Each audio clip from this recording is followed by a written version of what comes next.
So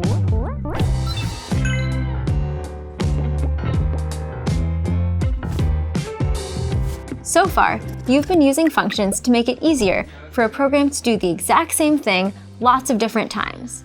But sometimes you want a function to do things a little differently each time. Maybe one time you want a star element to move, and the next time you want the moon to move. Or maybe you want to change the color of everything on the screen to green, but later, red or blue.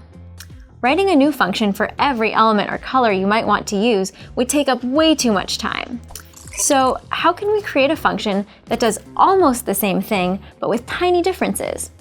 To do that, programmers use parameters. A parameter is an extra piece of information passed to a function to customize it for a specific need. Let's take a look at how they work. Imagine you created two functions, one to move a bike across the screen and another to move a motorcycle across the screen. These two functions are almost exactly alike.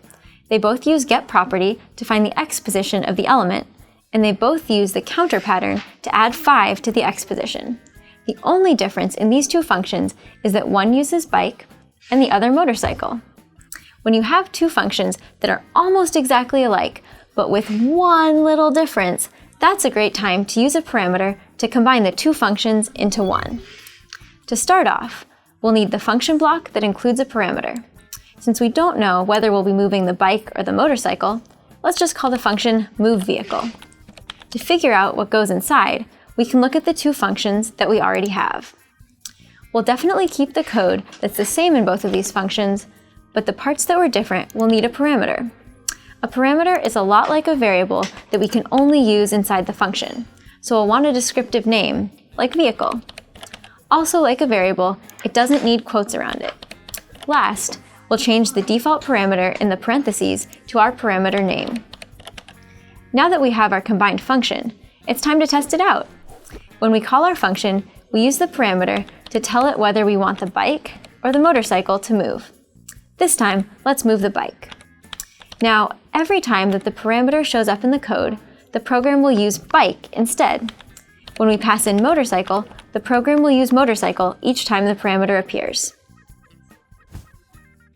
The best thing about using parameters is that we can use this function with any element, even ones we haven't thought of yet.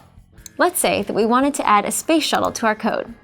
We can add the shuttle image in design mode with the ID shuttle.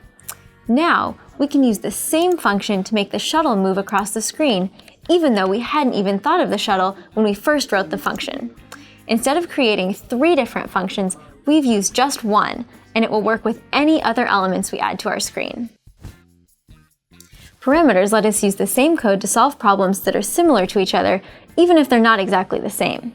By using parameters, you can save yourself time and make your functions even more powerful.